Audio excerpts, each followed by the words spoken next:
샬롬 샬롬 샬롬 샬롬 샬롬. 하나님 사랑합니다. 여러분 주 안에서 사랑합니다. 에스더 8장 15절에서 17절 중심으로 은혜를 나눕니다. 주신 기쁨. 15절에 모르드게가 푸르고 흰 조복을 입고 큰 금관을 쓰고 자색하는 배 겉옷을 입고 왕 앞에서 나오니 수산성이 즐거이 부르며 기뻐하고 유다인들에게는 영광과 즐거움과 기쁨과 존귀함이 있는지라. 왕이 어명이 이르는 각 지방 각 읍에서 유다인들이 즐기고 기뻐하여 잔치를 베풀고 그날을 명절로 삼으니 본토 백성이 유다인을 두려워하여 유다인 되는 자가 많더라. 오늘 말씀이죠. 이제 부림절이 공포가 됐어요.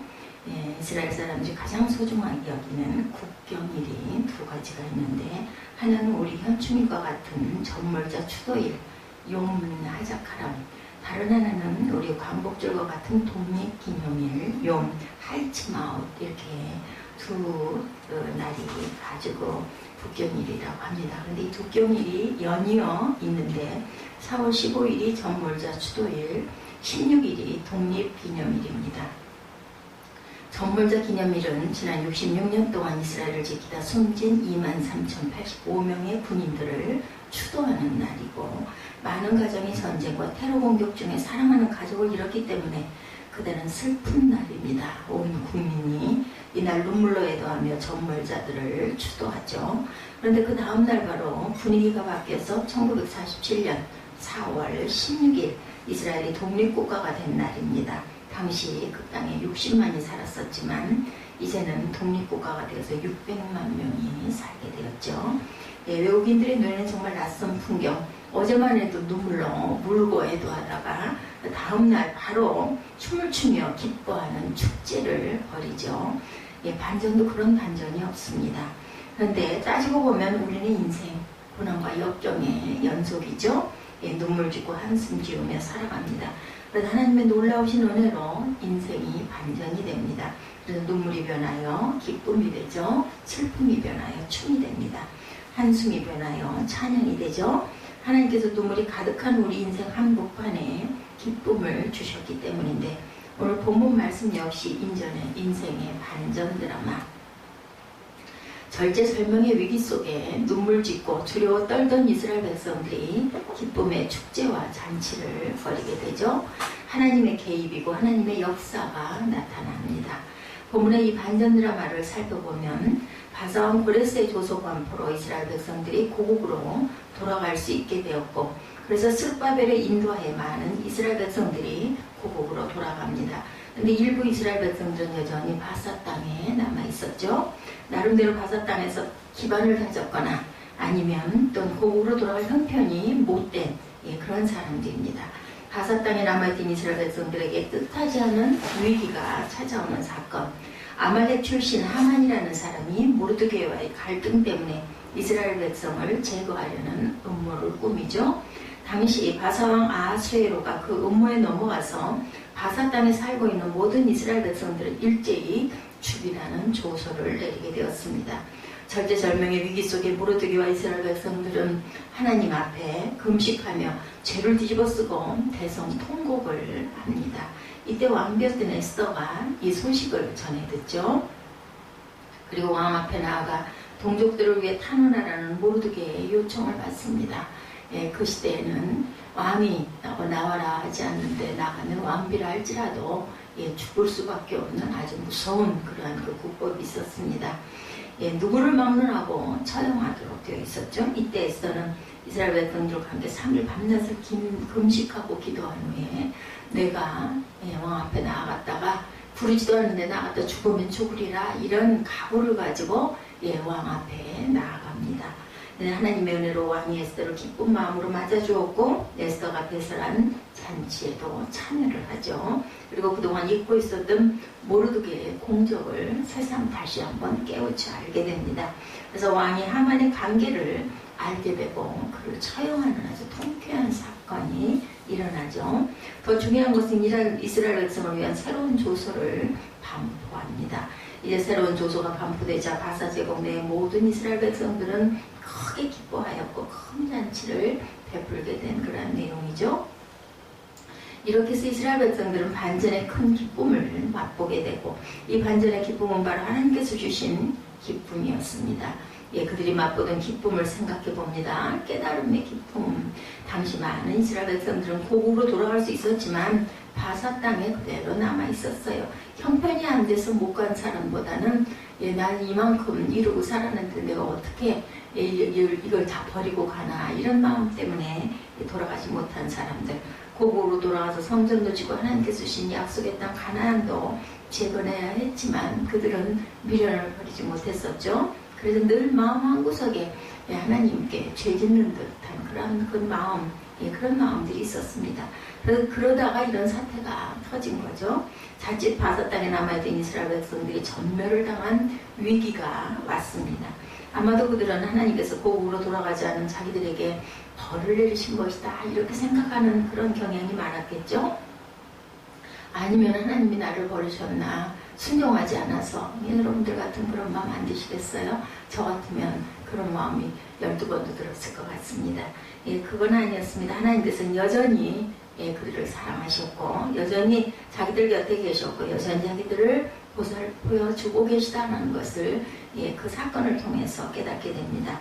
그들은 이 일로 정말 귀한 깨달음을 얻게 되었고 그 깨달음이 그들에게 더할 수 없는 기쁨을, 아니 죽을 목숨이 살아났으니 얼마나 기쁘겠습니까? 오늘도 많은 그리스도인들이 지금도 하나님께서 나를 사랑하신다는 그러한 그 확신을 가지시기 바랍니다. 하나님께서는 우리를 기다리고 계세요. 우리가 아버지를 찾을 때까지. 부모들 심정이 그렇지 않습니까? 요즘에는 너무 개입을 하면 아주 귀찮아하죠. 그냥 바라볼 뿐이죠. 마음으로는 12번도 더 부르고 싶지만 네가 나를 부르고 찾을 때까지 내가 기다리마. 이런 마음들이 요즘 부모님들의 마음 다 그러실 듯합니다. 지금도 하나님께서 나와 함께 하신다는 확신하지 못한 사람들 있지만 하나님께서 나를 위해 역사하신다고 확신하는 그런 믿음들이 되시기를 바랍니다. 이런 사람들의 특징은 신앙생활에 기쁨이 없어요. 하나님이 나를 모르시나 봐. 하나님이 내 기도를 안 들으시나 봐. 이런 사람들은 신앙생활에 확신이 없습니다. 세계적인 소프라노 가수 조수미 씨 공연이 그 신문에 나왔던 적이 있었죠. 몇 년 전에. SBS 창사 10주년 기념 공연이 세종문화회관에서 열렸습니다. 조수미 씨의 공연이 끝나자 청중들은 앙코르를 외치며 공연에 화답을 합니다. 보통 앙코르는 2곡 정도 부르게 되는데 이날 조수미 씨는 청중의 그 성화에 못 이겨서 4곡이나 부르게 되었어요. 그래서 청중이 그래도 자리를 뜨지 않자 다시 무대로 나와 스텝에게 마이크를 요청합니다. 그리고 청중들에게 그동안 묻어두었던 자신의 간증을 짧게 전하죠. 오늘 이처럼 뜨거운 환호를 받고 지금까지 외국에서도 왕성한 활동을 할 수 있었던 모든 것은 하나님의 은혜입니다. 그리고는 마이크에 두 손을 포갠 채 차절이 연습하지 않았던, 계획이 없었던 그러한 노래를 부르는데 찬양이었었죠. 나 같은 죄인 살리신. 3천여 명의 관객들이 일제히 기립을 했고 공연에서 느낄 수 없는 깊은 감동을 느낄 수 있었다고 합니다. 예술의 아름다움과 신앙 고백이 청중들의 마음속에 깊은 감동을 전해준 것입니다. 조수미 씨는 깨달음의 기쁨을 아는 그런 사람이었던 것이죠. 지금까지 하나님께서 나와 함께 하신다는 사실을 깊이 깨닫고 있었던 분, 지금까지 하나님께서 자기를 도와주셨다는 사실을 깨달았던 거죠. 그래서 그 마음속에 참된 기쁨을 간직하고 항상 노래를 불렀던 거죠. 우리에게 이런 깨달음이 있어야 할 줄로 믿습니다. 그 깨달음이 우리에게 이 세상에서 느낄 수 없는 큰 기쁨을 가져다 주기 때문이기도 합니다. 두 번째, 구원의 기쁨을 깨달았습니다. 오늘 본문의 이스라엘 백성들은 전멸당한 위기를 맞았는데 왕이 바사 전역에 흩어져 있는 모든 유대인들을 죽이려는 조서를 하만을 통해서 내렸기 때문입니다. 이제는 꼼짝없이 죽을 수밖에 없는 날짜를 받아놨죠. 12월 13일. 그런데 하나님의 놀라운 역사로 관계를 꾸몄던 하만이 모르드기를 매달려고 했던 그 장대 나무에 매달려서 죽게 되는 그런 아주 기적과 같은 사건이 일어나고, 또 모르드게는 총리로 중용을 받습니다. 그리고 왕 베스더가 왕의 총애를 더욱더 받게 되었죠. 그리고 결정적으로 왕이 다시 조서를 내려서 이스라엘 백성이 죽음을 면하게 되고 오히려 전화 위복의 특권을 누리게 됩니다. 그리고 그들이 얼마나 기쁨, 반전의 기쁨을 그들이 받았겠습니까? 그리고 이 기쁨은 바로 구원의 기쁨이다. 그렇죠? 죽을 뻔하다가 살아났죠. 우리 목숨들이 전부 다 죽을 뻔하다 예수를 만남으로 인해서 우리는 새 생명을 얻었습니다. 영생의 기쁨, 구원의 기쁨을 받게 된 거죠. 죄로 인해 죽을 수밖에 없던 사람들이 그리스도의 십자가의 은혜로 값없이 죄사함을 받고 하나님의 자녀가 되죠. 그리고 성령의 역사로 이 사실을 믿고 구원의 확신을 가지게 되었던 것입니다. 정작 이렇게 구원받은 것을 기쁨으로 감격으로 뜨겁게 느껴본 사람들은 그런데 많지가 않은 것 같습니다. 예, 찰스 스펄전 목사님은 이렇게 간증합니다. 내 마음은 잡초가 우거진 땅 같았다. 그러나 어느 날 위대한 농부이신 하나님이 내 마음속에 오셔서 이 굳은 땅을 갈아주셨다. 이 위대하신 농부는 내 마음밭을 갈 때 10마리의 검은 말을 사용하셨다. 그리고 하나님이 사용한 쟁기는 몹시 날카로운 것이었다. 하나님은 이 쟁기로 나의 마음밭을 깊숙이 갈아엎으셨다. 10마리의 말은 십계명이며 쟁기는 하나님의 의이다. 내 심령이 쪼개질 때 나는 저주 속에 있고 지옥에 갈 수밖에 없고 가만히 없고 길 잃은 고야이며 멸망한 그 영원한 멸망밖에 없다는 슬픔과 자책과 절망을 느꼈다. 그러나 하나님은 밭가리지에 씨 뿌리기를 시작하셨다. 그때 비로소 나는 하나님의 내 마음밭을 쪼개고 깊숙이 갈고 계신다는 것, 예, 복음이 내 마음을 갈아엎었다라는 것을 철저하게 느끼게 하려는 준비였음을 알게 되었다. 나는 기쁨으로 구원의 복음을 받아들이게 되었다. 이렇게 고백했다고 합니다. 우리가 구원받을 때 내 마음속에 잡초처럼 우거져 있던 죄 때문에 슬퍼하고 그 죄를 어찌할 수 없는 좌절을 겪어야 했습니다. 그리고 잡초를 제거하기 위해서 마음밭이 뒤엎어지는 고통을 또한 겪어야 되죠. 그래야 구원의 기쁨을 체험할 수가 있습니다. 또 많은 사람들은 구원의 기쁨을 느껴보았어도 세월이 지나다 보면 힘이 해지죠. 또 심지어 잃어버리기까지 한 사람들도 있습니다. 그래서 구원의 기쁨을 머리로는 이해하지만 가슴으로 느끼지 못하는 사람들이 많이 있습니다. 시편 51편 12절에 보면 다윗은 이렇게 간절히 기도를 드리고 있습니다. 주의 구원의 즐거움을 내게 회복시켜 주시고 자원하는 심령을 주사 나를 붙드소서. 지금 자신의 영적 상태가 구원의 즐거움, 구원의 기쁨을 잃어버렸다. 그래서 이 점을 안타깝게 여기면서 하나님께 회복시켜달라고 기도하는 내용입니다. 그리고 오늘 우리도 다윗처럼 이런 기도를 드려야 하지 않을까 싶습니다. 구원의 기쁨이 내 심령 속에 회복하는 기도를 우리가 항상 할 줄 알아야 되겠죠. 응답의 기쁨이 있었어요. 세 번째 구원의 기쁨, 응답의 기쁨. 그리고 본문의 이스라엘 백성들은 절제절명의 위기 앞에서 하나님 앞에 정말 간절히 기도했어요. 죽게 생겼으니 간절히 기도를 안 할 수가 없겠죠. 깨닫고 구원받고 그리고 응답의 기쁨도 받습니다. 에스더 4장 1절에 보면 모르드게가 이 모든 일을 알고 자기의 옷을 찢고 붉은 베옷을 입고 죄를 뒤집어 쓰고 성중에 나가 대성 통곡을 하였다. 4장 3절에 왕의 명령과 조소가 각 지방의 이름에 기도하니 크게 통하여 금식하며 울며 부르짖고 붉은 베옷을 입고 제 누운 자가 무수하더라. 이 시대에는 죄를 뒤집어 쓰고 금식을 하면서 옷을 찢고 그렇게 울부짖습니다. 아수에로 왕이 아달월 13일 하루 동안 바사나라 안에 거하는 모든 유대인을 젊은이, 늙은이, 어린이, 여인을 막론하고 죽이고 도륙하고 진멸하고 재산을 탈취하라는 조소가 무섭게 내려진 겁니다. 그 소식을 들은 모르드게와 바사나라 안에 거하는 모든 유대인들이 애통하면서 금식하며 죄를 뒤집어 쓰고 기도했던 것입니다. 그리고 4장 16절에 보면 에스더가 모르드게에게 당부합니다. 당신은 가서 수산에 있는 유대인을 모으고 나를 위하여 금식하되 밤낮 3일을 먹지도 말고 마시지도 마소서. 나도 나의 시녀와 더불어 이렇게 금식한 후에 규례를 어기고 왕에게 나아가리니 죽으면 죽으리이다 하니라. 우리가 살아가면서 죽으면 죽으리다 하는 마음을 갖고 무엇이든지 한다면 안 될 것이 없을 것 같습니다. 에스더가 모르드게의 청을 듣고 죽음을 각오하고 왕에게 나가기도 한 학살을 멈춰달라고 간청하기로 결심을 한 거죠. 결단했습니다. 그러면서 그것을 위해서 나를 위해 기도해달라고 부탁을 합니다. 3일을 금식하고 하나님께 간절하게 기도해달라는 거죠. 예, 그리고 자기도 시녀들과 함께 그렇게 하겠다. 17절에 보면 4장 17절에 모르드게가 가서 에스더가 명령한 대로 다 행하니라. 에스더가 당부한 대로 수산성에 있는 모든 유대인들이 3일 동안 금식하며 기도했다는 겁니다.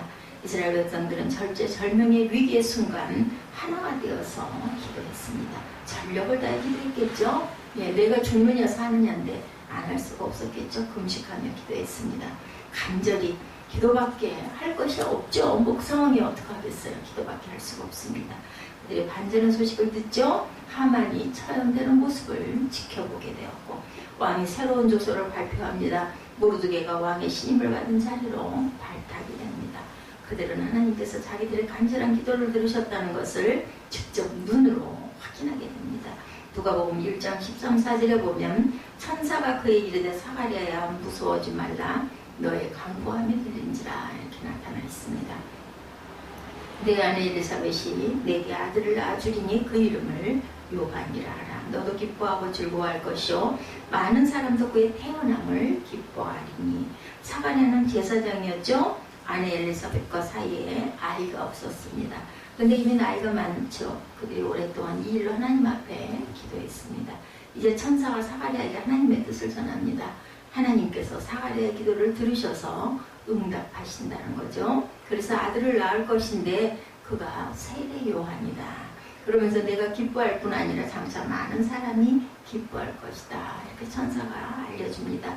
하나님께서는 우리의 기도를 들으시고 하나님의 때, 하나님의 방법으로 그 기도에 응답하십니다. 그러면서 그 응답과 함께 기쁨을 선물로 주십니다. 오늘도 많은 사람들이 근심하며 기도의 자리에 나옵니다. 때로는 울면서 기도의 자리에 나오고 하나님께서는 그 기도를 보시고 받으시고 들으십니다.